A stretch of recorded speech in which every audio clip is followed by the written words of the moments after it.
In their 21st clutch game of the year, meaning a game within 5 points in the final 5 minutes, the Golden State Warriors pulled off what was just their 9th win in those scenarios. Golden State have still lost 6 of their last 8 and are lined up to face the league-best Cleveland Cavaliers, but let's look at how they got it done against Phoenix. Seemingly finding a semblance of high-level consistency, Jonothan Kuminga has posted a career-high 34 points in consecutive games against the Los Angeles Clippers and Phoenix Suns. Over his last 4 games, the 22-year-old is averaging 27 points on 64% true shooting to go along with 8.3 rebounds and 3 assists.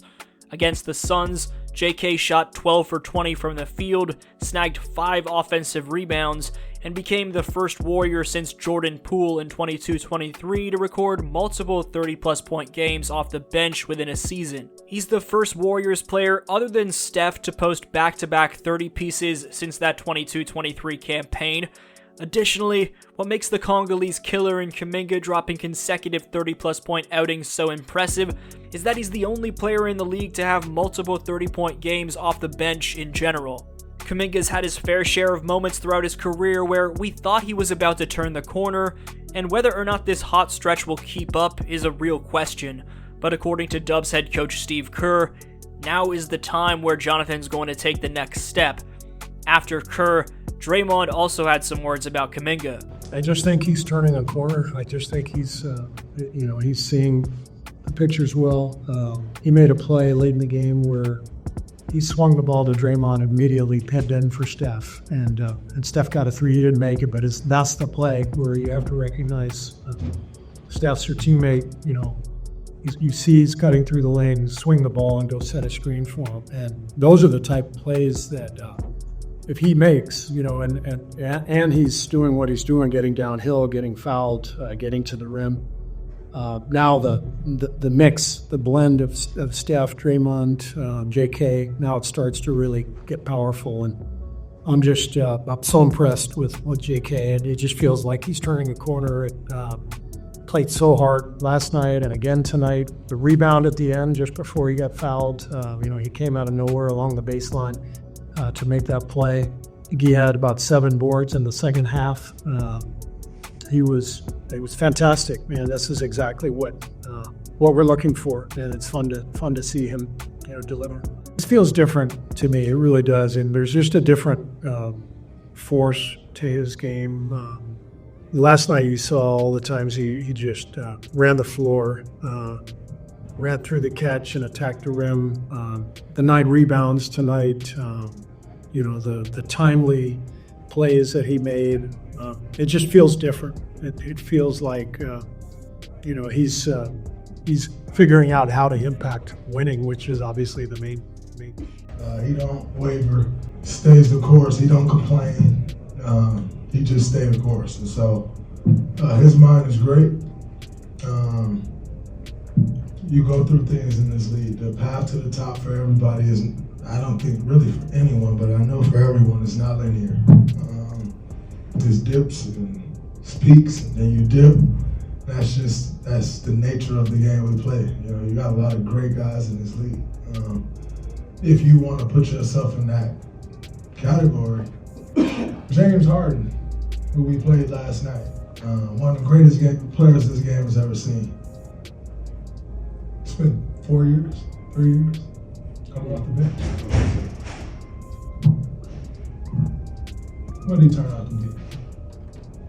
So everyone's path isn't straight up. Steph Curry, first 4 years, 3 at least weren't the most glamorous 3 years. And where is he today? So we all get caught up in the here and now, judging everything as it happens, not give things a chance to play out. And that's just the world we live in, where everything is under constant scrutiny, and it creates that. But I just hope that he stay committed to his process on his path to greatness. If he stays committed to his process, which I have zero doubt that he will be great. Dennis Shröder had been mightily struggling with his overall efficiency in his first few games with the Dubs, but after going 0 for 6 from downtown against the Suns to start his night, It was shocking when this highly contested from far beyond the arc deep-range bomb fell through in the clutch to give the Warriors a 1-point advantage.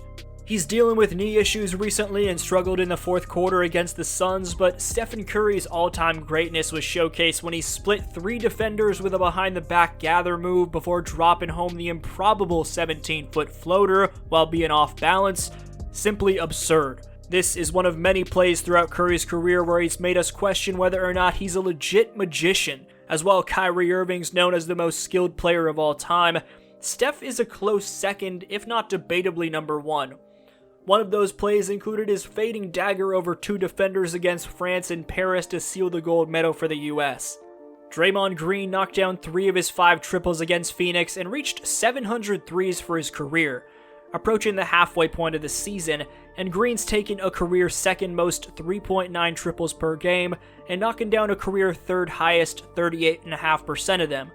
With the score at 106-105 Warriors with under 30 seconds left, after Dennis Schroeder shut down Bradley Beal, Green smothered Kevin Durant, shuffled his feet swiftly, and timed his contest to perfection to throw off KD's under-pressure shot. Before that, Draymond had words for Buddy Hield after a play that didn't come to fruition. Enough of the sloppy passes. We gotta win this game. Green gave us his take on the sense of urgency associated with that encounter. I'll say it right into the mic. I don't give a damn. So, it was needed. And we need Buddy Hield to play great. We need Buddy Hield to make shots. And we have all the confidence in the world that Buddy will make shots. But we got a post feed and you got a 6-foot guy and you get the ball there. It's simple. We're 16 and 15. We don't love this. So do we just keep doing the same thing and sit back on our hands like, oh, it's going to change at some point, or do you make a change? I know what it looks like to win. I know what it takes to win. So as a leader, it's on you to figure out what it takes to help this team win. And if that's mixing it up with a guy every now and then, that's yelling, then you do that. But don't be the guy that can't be yelled at, and I'll never be that guy. You know, a team may yell at me, great. I may say something back. Oh well, guess what? Buddy said something back to me. We're not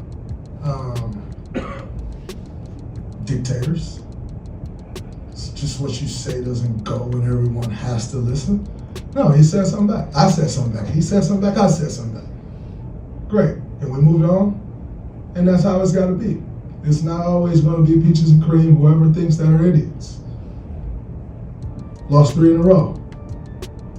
And we have a turnover in a critical part of the game where we need to get a good shot. Let's get that shot. You know? I've happened to play a lot of championship basketball, a lot of meaningful basketball. Buddy hasn't had the opportunity to play a bunch of meaningful basketball in this league. Guess what? It's our job to make sure he understands what that means. And if people don't like it, so be it. That's why they don't have 4 championships and I do.